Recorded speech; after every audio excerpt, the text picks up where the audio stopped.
Well, hey everyone. Exciting day today. I just got this Arturia KeyStep. It says controller and sequencer. I mean, I know pretty much what I'm getting because I've been following this since its launch at the start of the year in NAMM. But we finally get one here in Australia. So apparently they've been in the country for about a week, and I live right on the other side from probably where they get sent. Now this is literally the first time I've opened this, so we will share the opening together because I'm nice like that. Alright, so the box is... I love the smell of new things. Okay, let's have a quick look.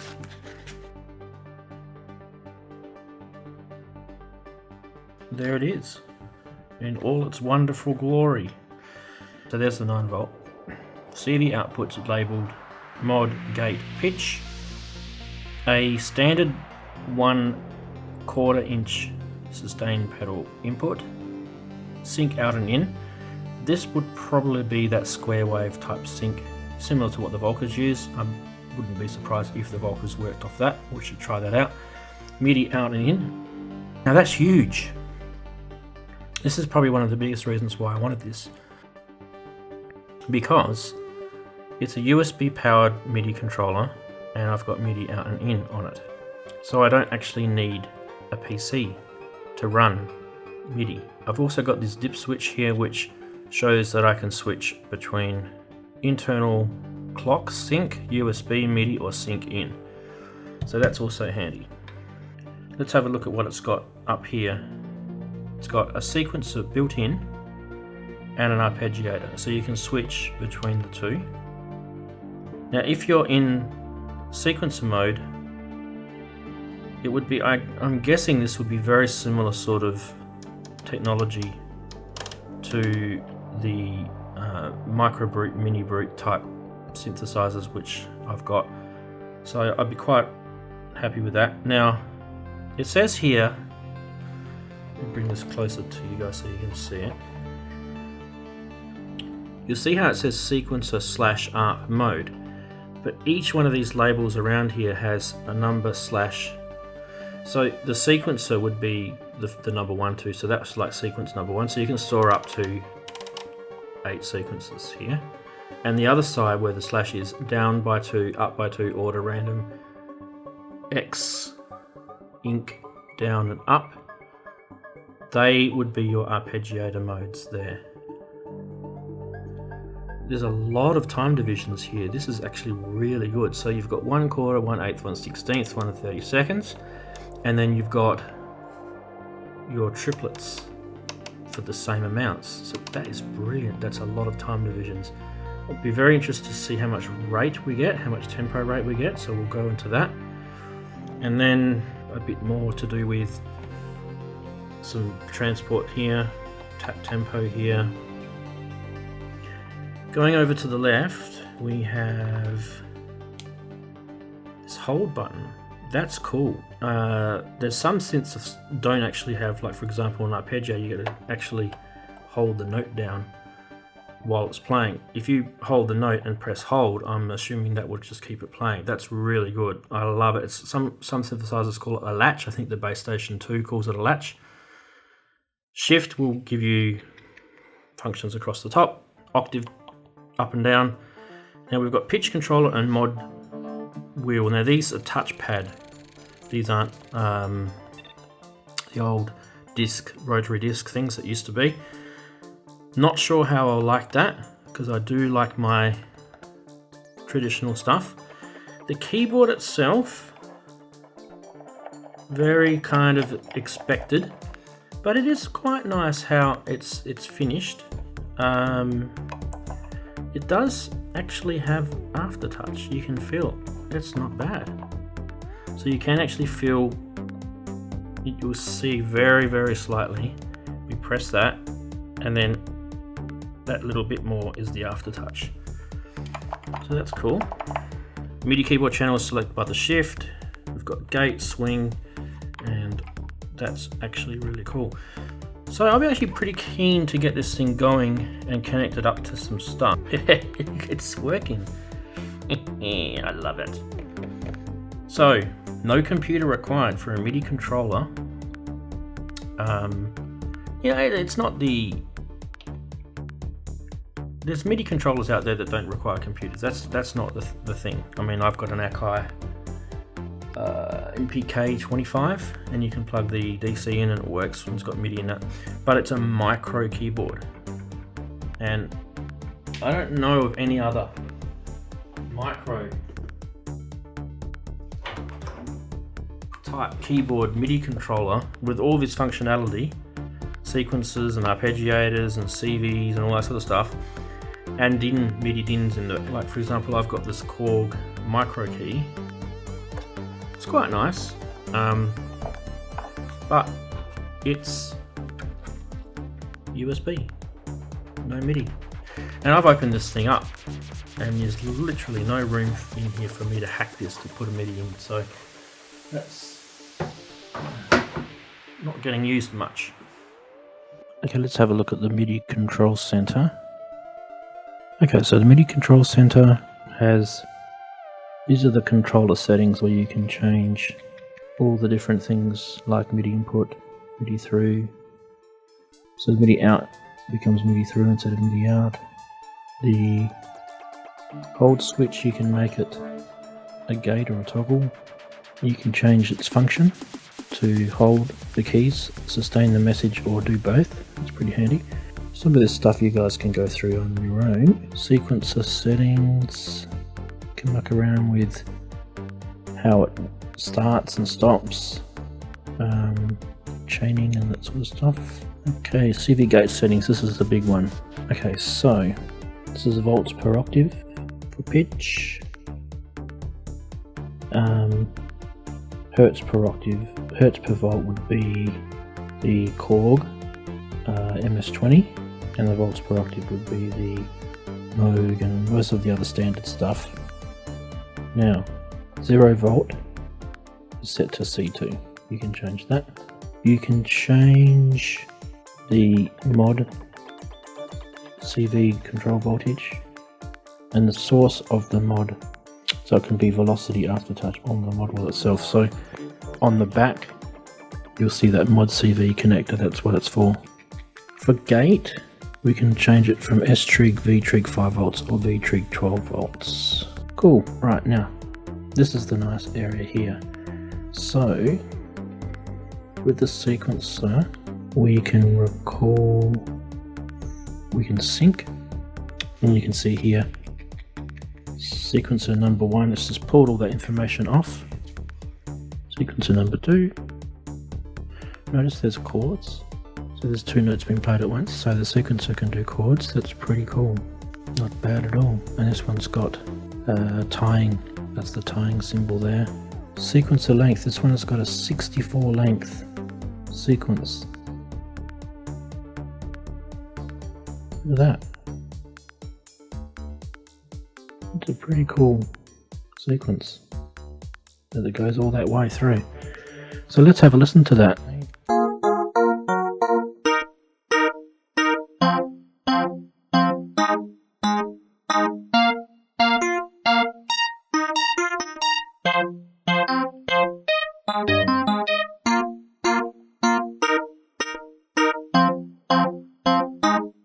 So you can definitely hear it playing chords there. That's awesome. But this is even better. Watch this. So while we're doing that, let's hit the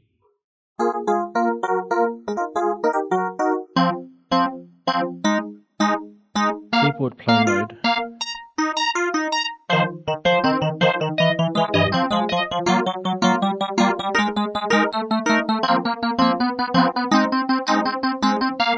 So you can see that I can play notes over the top of the sequence being played. Now you'll see in the little jam session that I do at the end that I actually have assigned that keyboard play to a different instrument, so you can actually assign it to another instrument, so that if you've got, say, a mono synth playing the main sequence, you can have the keyboard playing to a different instrument, which is actually really handy. And all you have to do is just hold those two keys there and you select what keyboard channel you want there. One thing I want to show you about the MIDI connection is that it does have an active voltage. So I don't know if you can see that, but the light is on there. There you go, you can see that. Now that's actually really handy.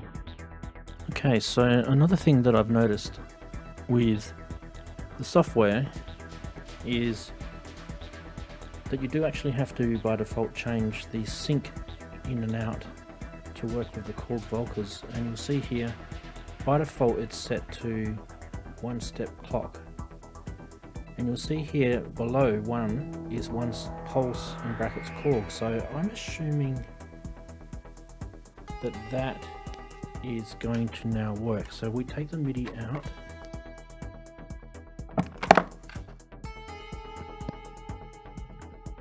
Okay, take the MIDI out. Let's try sync out to sync in. Now if we play our sequence, we've got a pulse. So let's see if this works.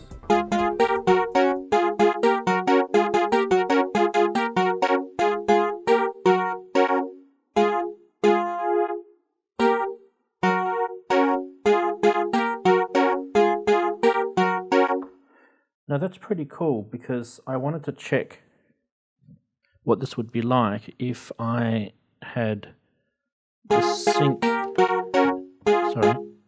sync cable plugged in to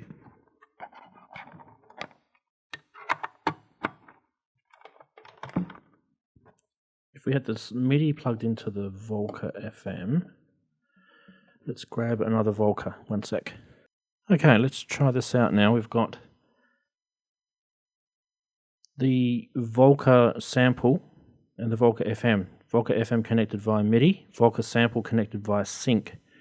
So theoretically we should be able to increase the speed of the tempo, and it should increase the sequence speed on the Volca Sample and the Volca FM via MIDI and via MIDI sync.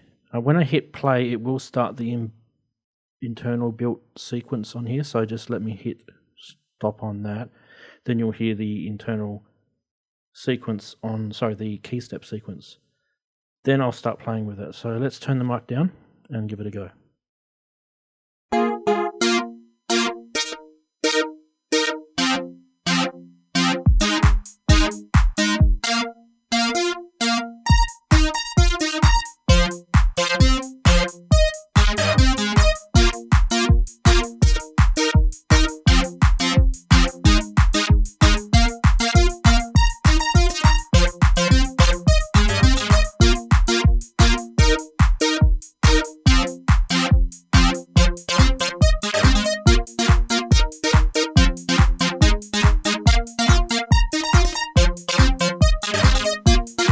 Now that bit is actually pretty cool.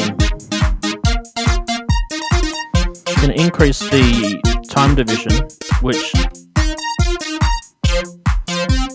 you can see doubles the sequence, but doesn't actually affect the clock speed on the Volca Sample. That's awesome. Watch this.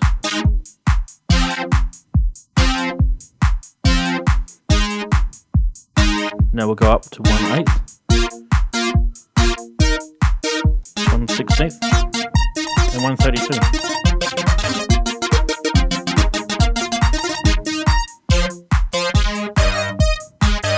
I wonder if triplets works. Let's try triplets.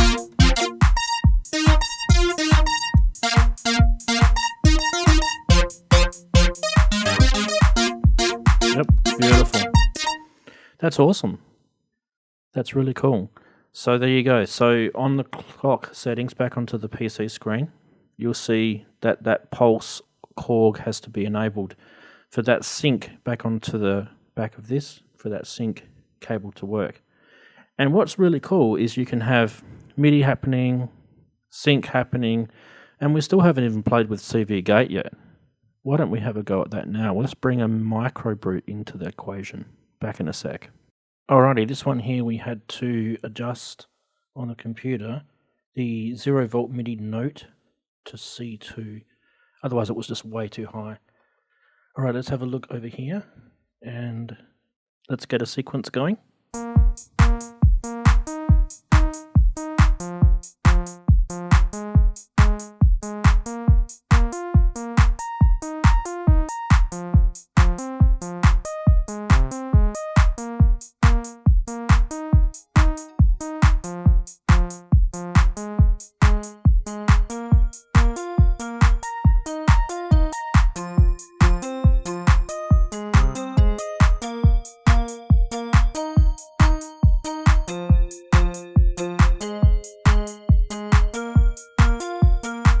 Now this modulation wheel, as you can see in the software, is set to be the modulation CV output, so I can control the filter of, let's just turn the music box down, just so you can hear the sawtooth wave.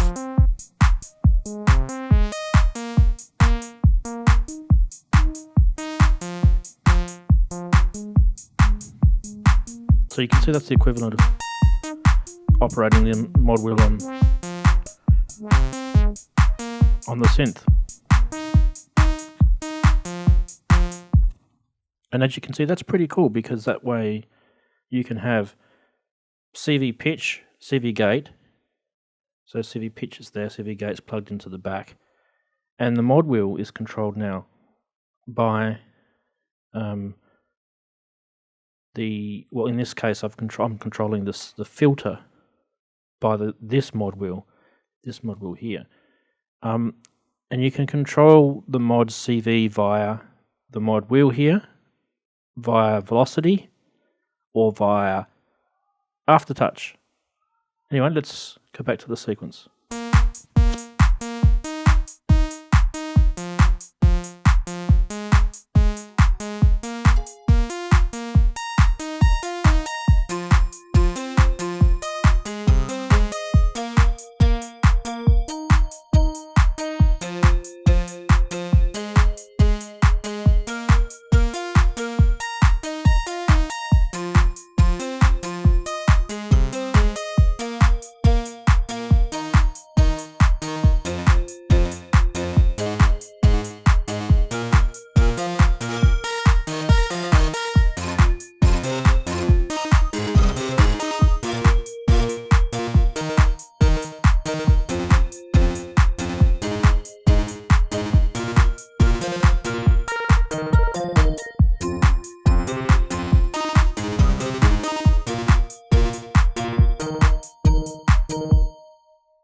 With the clock, you can use these DIN cables, and one thing to notice about the DIN cable is that if you've got a mono DIN cable, it sends the sync.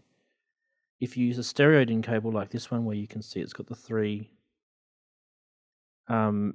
it sends the sync and the transport start-stop. So the DIN cable was very useful. This DIN cable came with my BeatStep Pro. So let's just have a look at art modes. Let's play an arpeggiator up. Let's run the hold. That'll hold it. So I don't have to keep holding it now. Now if you press Shift and you twist the modes, it'll skip them. So you can see it hasn't gone to that mode. So if I go to random, up, side 2, it should go up and then 2 notes and then up.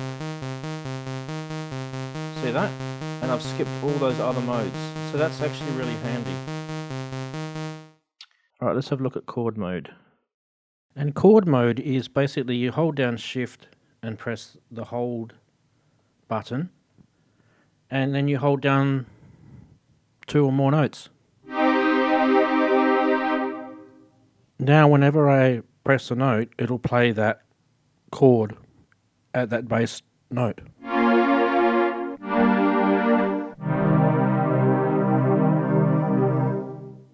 And the cool thing is that when you play an arpeggiator, it'll play chords as an arpeggiator.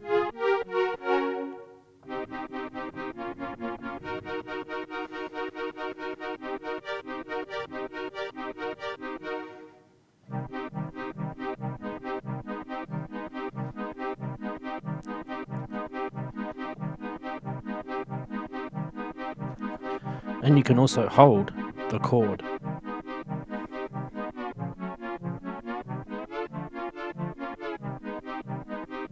Pretty cool. Something else I wanted to show you too that you can do with this. Because this is storing a chord, if you've got something else with an arpeggiator, you can make this sort of chip tune sound. Let's try it here. There we go, see that? So that's actually sending that chord through MIDI to the arpeggiator. On this, there's an arpeggiator built on the Volca FM. And if you make the arpeggiator fast, so we got, that's slow, I'll go the other way.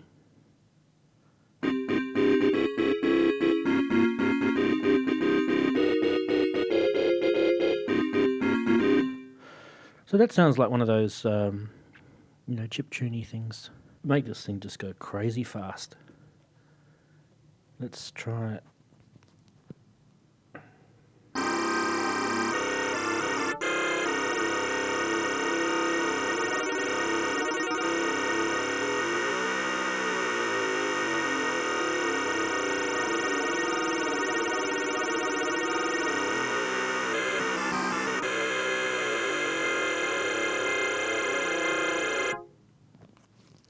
The thing to note here is that because I don't have any transport playing, it's not sending any MIDI clock to this.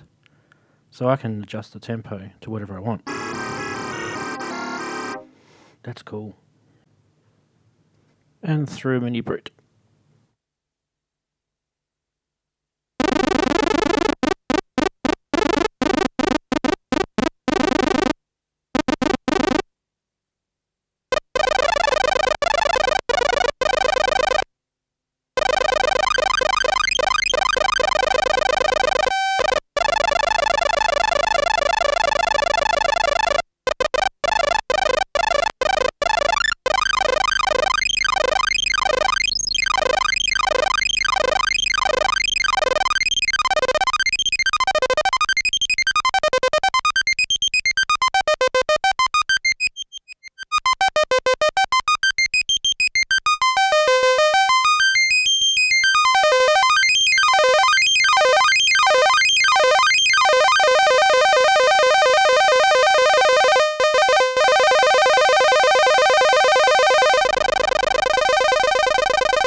Hey guys, thanks for watching the video. Just wanted to let you know a quick thing about my channel. It's a synth and electronics type tech channel. It's not sponsored by anyone. I do it all off my own bat. All the gear that you see on here is owned by me. Hopefully you guys enjoy it. Please do subscribe. As you know, it's not a commercial thing that I'm doing here. I'm just doing it in my part-time. It's a bit of fun, and I do hope you enjoy it. So hope to see you soon.